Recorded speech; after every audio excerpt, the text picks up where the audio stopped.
اسم ظاہر یہ غائب کے درجے میں، جس طرح جو ہے وہ ضمیر غائب ہوتی ہے، ایسے ہی جو ہے وہ اسم ظاہر بھی غائب کے درجے میں ہوتا ہے۔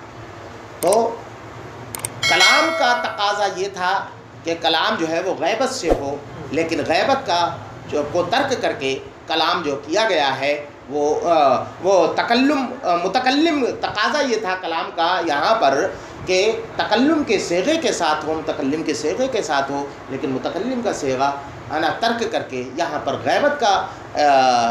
غیبت کے طور پر جو ہے وہ کلام کیا گیا۔ تو اس کی وجہ کیا ہے؟ تو کہتے ہیں کہ یہ وہی ہے جس کو علم بلاغت کی معانی کی کتابوں میں آپ پڑھ چکے ہو کہ کلام جو ہے وہ کسی وجہ سے ہے نا غیبت سے خطاب کی طرف منتقل ہو جاتا ہے، کبھی جو ہے وہ خطاب سے تکلم کی طرف ہوتا ہے، التفات جسے کہتے ہیں۔ کیا کہتے ہیں بیٹا؟ التفات پڑھا ہے کہ نہیں پڑھا؟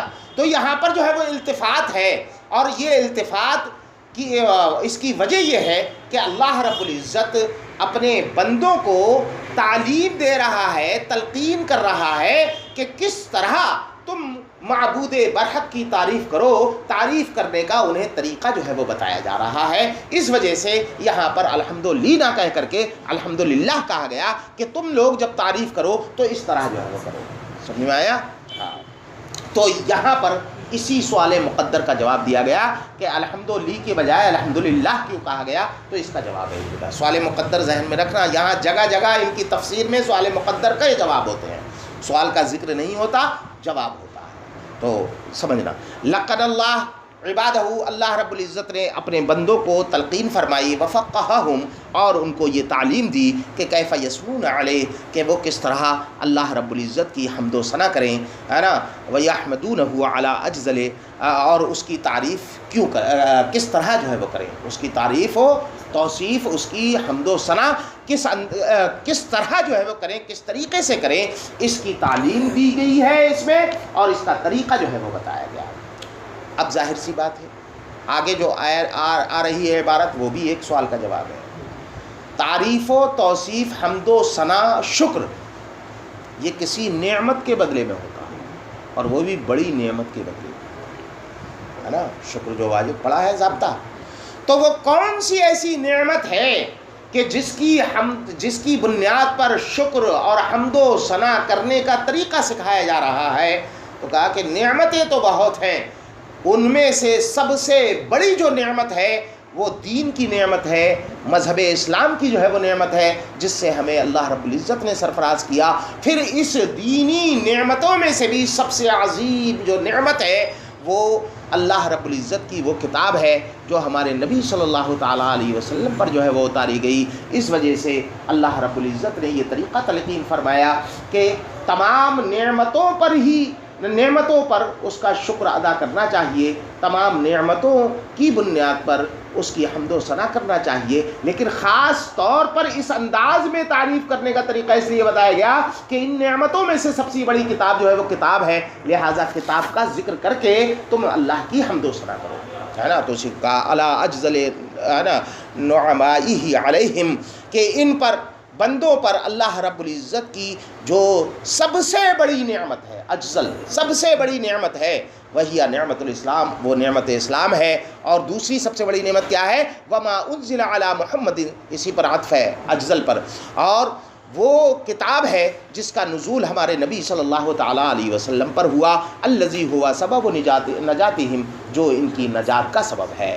یعنی نعمتیں تو بہت ہیں، خاص طور پر عبد اور کتاب کے ذریعے سے تعریف کرنے کی تعلیم کیوں دی گئی؟ تو اس کی وجہ بتائی کہ اس کی وجہ یہ ہے کہ ان نعمتوں میں سے سب سے بڑی نعمت اسلام ہے، اور ان نعمت اسلام میں سے بھی سب سے بڑی جو نعمت ہے وہ کتاب الہی ہے کہ جس کا نزول ہمارے نبی صلی اللہ علیہ وسلم پر ہوا۔ سب سے بڑی کیوں ہے؟ اس لیے کہ ہوا سبب نجاتہم، یہ ان کی نجات کا سبب ہے۔ سمجھ میں آ گیا؟ تو اب پتہ یہ چلا کہ تمام تعریفیں اس اللہ کے لیے ہیں جس نے اپنے بدلے محمد صلی اللہ علیہ وسلم پر اپنی کتاب یعنی قرآن کریم جو ہے وہ کو نازل فرمایا۔ اور یہ تعریف ہم اس لیے کریں گے کہ چونکہ ہمارے اوپر جو اللہ کی نعمتیں ہیں نعمتوں کی بارش ہوئی ہے، ان میں سے سب سے عظیم جو نعمت ہے وہ ہمارے نبی صلی اللہ علیہ وسلم کا وجود مسعود ہے، جنہوں نے ہمیں دین کی راہ دکھائی ہے نا، دین کی راہ جو ہے دین کی بات سکھائی، اور ان میں سے بھی سب سے بڑی نعمت وہ قرآن کریم ہے۔ اس لیے قرآن کریم کے ذریعے سے اللہ کی جو ہے وہ اس کے ذکر کے ساتھ اللہ کی تعریف و توصیف کی گئی۔ اب اس کتاب کی پہلی صفت وَلَمْ يَجْعَلْ لَهُ عِوَجًا، اور اس میں کچھ بھی کجی نہ رکھی، کوئی کجی نہ رکھی، کوئی ٹیڑھا پن نہ رکھا، کجی نہ رکھی، یہ اس کی صفت ہے کتاب کی۔ عوج ایک ہے اور ایک ہے عوج، ہے نا۔ حقیقت کے اعتبار سے جو ٹیڑھا پن ہوتا ہے، ٹیڑھا پن کا مطلب یہ ہے نا ضد ہے کس کی؟ سوا کی، ایک چیز یکسار ہو، بالکل یکساں ہو، مسطح ہو، بالکل جو ہے وہ پلین ہو، ہے نا، اور اس میں اگر کوئی انحراف پایا جائے تو اس کو جو ہے وہ عوج کہتے ہیں کہ اس کے اندر جو ہے وہ عوج ہے۔ حقیقت میں جو کجی ہے وہ اعیان میں ہوتی ہے، محسوس اشیاء میں ہوتی ہے، جو وہ اپنا وجود حسی جو چیزیں رکھتی ہیں، ہے نا، اعیان والی ہیں، جرم والی ہیں، ان کے اندر جب ہے نا جو پلین سے ہٹ کر کے کچھ انحراف ہو، اوبڑ کھاوڑ ہو، تو اس کو جو ہے وہ کہتے ہیں کہ اس کے اندر ٹیڑھا پن ہے۔ جیسے کہ جو ہے وہ لکڑی میں یکساں نہ ہو، پلین نہ ہو، بالکل سیدھی نہ ہو، بلکہ تھوڑی سی منحرف ہو، اٹھی ہوئی ہو، تو کہا جاتا ہے کہ یہ لکڑی جو ہے وہ ٹیڑھی ہے، یہ چھڑی جو ہے وہ ٹیڑھی ہے، اس دیوار میں جو ہے وہ ٹیڑھا پن ہے۔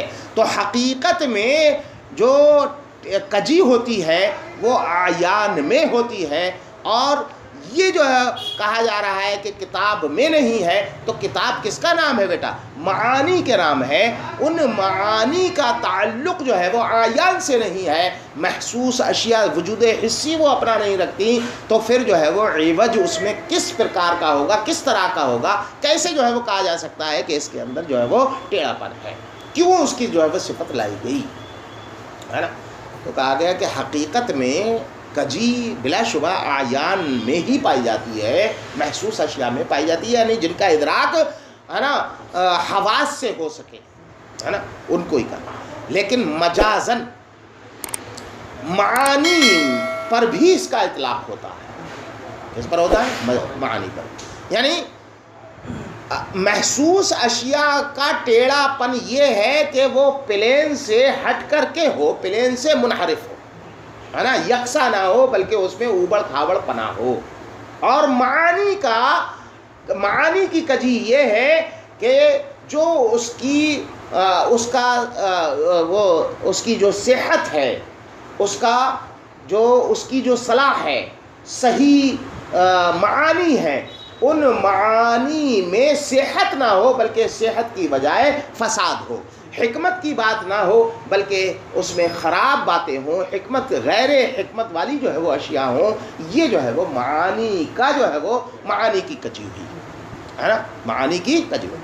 تو پتہ چلا کہ حقیقی اعتبار سے عوج جو پایا جاتا ہے وہ کس میں پایا جاتا ہے؟ اعیان میں۔ اور معانی میں عوج کا معانی پر جو اطلاق ہوتا ہے وہ کس اعتبار سے ہوتا ہے؟ مجازن۔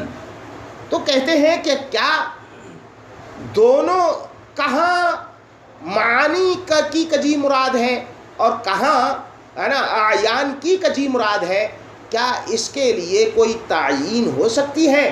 تو کہا ہاں، اسی وجہ سے کہ اعیان میں بھی کجی پائی جاتی ہے، معانی میں بھی کجی پائی جاتی ہے، تو دونوں کے لیے لفظ کلمہ عوج میں تبدیلی کر دی گئی کہ عوج اور عوج دو طریقے سے پڑھا گیا ہے۔ کیسے؟ عوج اور عوج۔ عوج اور عوج دونوں کا تعلق جو ہے وہ معانی سے ہے، لیکن اعیان میں اگر کجی بیان کرنا مقصود ہو تو ایسی صورت میں صرف عوج لائیں گے، عوج نہیں لائیں گے، سمجھے؟ یعنی معانی کے لیے عوج اور عوج عام ہے، اور اعیان کی کجی کو بیان کرنے کے لیے عوج ہے۔ تو اسی کا اے شیئم من العوج، یعنی کچھ بھی کجی نہیں۔ تو یہ شیئن کہاں سے نکال لیا علامہ نصفی نے؟ قرآن نے تو صرف یہ کہا ولم یجعل لہ عوجا، تو کہتے ہیں کہ اس وجہ سے کہ آپ نے ایک ضابطہ پڑھا ہے کہ نکرہ جب تحت نفی ہو، ہے نا، تو اس میں عموم ہوتا ہے۔ یہاں پر ولم یجعل کے تحت آیا ہے عوج، اور عوج جو ہے وہ نکرہ ہے، تو اس وجہ سے علامہ نصفی نے شیئم من العوج کہا عموم، کہ کچھ بھی، کسی بھی پرکار کا، کسی بھی طریقے کا اس میں عوج نہیں ہے، کسی طریقے کی اس میں کجی نہیں ہے۔ والعوج فی المعانی، کہتے کہ جو ہے وہ معانی میں جو عوج ہوتا ہے کالعوج فی العیان، اعیان میں عوج کے مثل ہوتا ہے، یعنی اعیان میں جو کجی ہوتی ہے ویسے معانی میں بھی جو ہے وہ کجی ہوتی ہے۔ یہ دوسری بات ہے کہ اعیان میں جو کجی ہوتی ہے وہ حقیقت کے اعتبار سے ہے، معانی میں جو کجی کا اطلاق ہو رہا ہے وہ مجاز کے اعتبار سے ہے نا۔ یقال فی رائہ، کہتے ہیں کیا اس کی کوئی نظیر بھی ہے تمہارے پاس کہ معانی میں بھی جو ہے وہ عوج ہوتا ہے اور جو ہے وہ اعیان میں، اعیان کے مثل ہوتا ہے، کوئی نظیر ہے؟ کہاں؟ اہل عرب بولتے ہیں رایہ فی رائہ عوج، اس کی رائے میں کجی ہے۔ تو رائے تو محسوس وجود حسی نہیں رکھتی، معنی میں سے ہے، اہل عرب بولتے ہیں۔ وفی عصاہ عوج، اہل عرب بولتے ہیں اس کے ڈنڈے میں، اس کی لاٹھی میں کجی ہے۔ تو دونوں طریقے سے بولا جاتا ہے۔ پتہ یہ چلا کہ جس طرح معانی پر کجی کا اطلاق ہوتا ہے، ایسے ہی جس طرح اعیان پر کجی کا اطلاق ہوتا ہے، اسی طرح جو ہے وہ معانی پر بھی کجی کا اطلاق ہوتا ہے۔ سمجھ میں آیا؟ تو کہتے ہیں کہ جو ہے وہ حقیقت میں تو کجی اسی میں پا جاتی ہے۔ معنی کی کجی سے مراد کیا ہے؟ ٹیڑھا پن۔ ٹیڑھا پن تو وہی ہوگا کہ جس کا ادراک حواس سے ہو۔ تو کہتے ہیں کہ معانی میں کجی کا مطلب یہ ہوتا ہے کہ جس کا ادراک جو ہے وہ بصیرت سے اور بصارت دونوں سے ہو سکتا ہے، اور اعیان میں جو کجی ہوتی ہے اس کا ادراک صرف حواس سے ہو سکتا ہے۔ تو کہتے ہیں کہ وہ کجی کیا ہے؟ بھئی ڈنڈے میں ٹیڑھا پن، دیوار میں ٹیڑھا پن، وہ تو آپ کو دکھ رہا ہے، آپ سمجھ گئے۔ معانی کا ٹیڑھا پن کیا ہے، اس سے مراد کیا ہے؟ تو وہ مراد بتا رہے ہیں۔ والمراد نفی الاختلاف والتناقض عن معانی ہے۔ اس کی کجی یہ ہے کہ معانی میں تناقض ہو، معانی میں اختلاف ہو، یہی کجی ہے معانی کی۔ تو یہ بتایا جا رہا ہے ولم یجعل لہ عوجا سے، کہ مراد اس سے یہ ہے کہ اللہ رب العزت نے قرآن کریم کی جو معانی ہیں ان سے تناقض اور اختلاف کی جو ہے وہ نفی کی ہے، کہ ان معانی میں نہ تو تناقض ہے نہ اختلاف ہے، اور ساتھ ہی ساتھ جو ہے وہ ہے نا نفی پر ہی اس کا عطف ہے۔ وخروج شیء منہ من الحکمہ، اور اس میں کوئی بھی چیز جو ہے وہ حکمت سے خارج نہیں ہے نا، اس کی جو ہے وہ کی گئی ہے، کہ اس کے خروج کی نفی کی گئی ہے، کہ اس کے معانی میں سے کوئی بھی چیز حکمت سے خارج ہو، اس کی نفی کی گئی ہے۔ پتہ یہ چلا کہ معانی میں کجی کا نہ ہونا، اس سے مراد یہ ہوتا ہے کہ اس کے معانی میں نہ تو تناقض پایا جا رہا ہے، نہ کسی طریقے کا اختلاف ہے، اور اس کے معانی میں سے کوئی بھی معنی حکمت سے خارج نہیں ہے۔ تو ولم یجعل لہ عوجا کا مطلب کیا ہوگا کہ اللہ رب العزت نے اس کے معانی میں نہ تو کوئی اختلاف رکھا ہے اور نہ ہی کوئی تناقض رکھا ہے، اور نہ ہی اس کے معانی جو ہے وہ حکمت سے خالی ہے بلکہ حکمت سے پر ہے۔ ولم یجعل لہ عوجا کا ترجمہ ہو گیا۔ اب اس طریقے سے ترجمہ ہوگا، ہے نا، اس میں کچھ بھی کجی نہ رکھی، یعنی مطلب کیا ہے کہ قرآن کریم تناقض سے پاک ہے، اختلاف سے پاک ہے، اور عدم حکمت سے پاک ہے۔ سمجھ میں آ گیا؟ اب دوسری صفت قیمن، اور یہ جو ہے وہ سیدھا ہے، ولم یجعل لہ عوجا، ہے نا، اس میں کجی نہیں ہے بلکہ اس میں سیدھا پن رکھا ہے، اس کو سیدھا مستقیم بنایا ہے۔ ایک اعتراض، اس کا جواب۔ اللہ رب العزت نے جب یہ فرما دیا کہ اس کے اندر کجی نہیں رکھی، تو کجی کا نہ ہونا، جب کجی کی نفی ہو گئی تو کجی کی نفی یہ اس کی استقامت کا ثبوت ہے کہ نہیں، آٹومیٹک ہے کہ نہیں؟ اب الگ سے کہنے کی ضرورت ہے کہ وہ قیم بھی ہے۔ بھائی کوئی چیز جو ہے وہ ٹیڑھی نہیں ہے نا، یہ چیز ٹیڑھی نہیں، دیوار ٹیڑھی نہیں ہے بلکہ سیدھی ہے، بلکہ سیدھی کہنے کی ضرورت ہے۔ اب اسی سمجھ لیا جائے گا کہ جو چیز ٹیڑھی نہیں ہوگی وہ لا محالہ سیدھی ہوگی۔ تو پھر جس چیز، اور قرآن جو ہے وہ جامعیت رکھتا ہے اپنے اندر، ہے نا. حد اعجاز سے بلند و برتر ہے یہ قرآن کریم. اور اعجاز کا طریقہ یہ ہے کہ اس میں وہ حذف و اضافے سے خالی ہو. تو اللہ رب العزت نے اس میں جو ہے وہ اضافہ کیوں فرمایا جس کی ضرورت نہیں تھی, اس کو کیوں بیان فرمایا؟ یہ ایک سوال اس کا جواب. تو اس کا جواب یہ ہے کہ یہ تاکید کے لیے, کچھ چیزیں تاکید کے لیے آتی ہیں. جیسے کہ ابھی ہم نے کہا, ہماری زبان سے بلا ساختہ نکلا تھا کہ دیوار ٹیڑھی نہیں ہے بلکہ سیدھی ہے.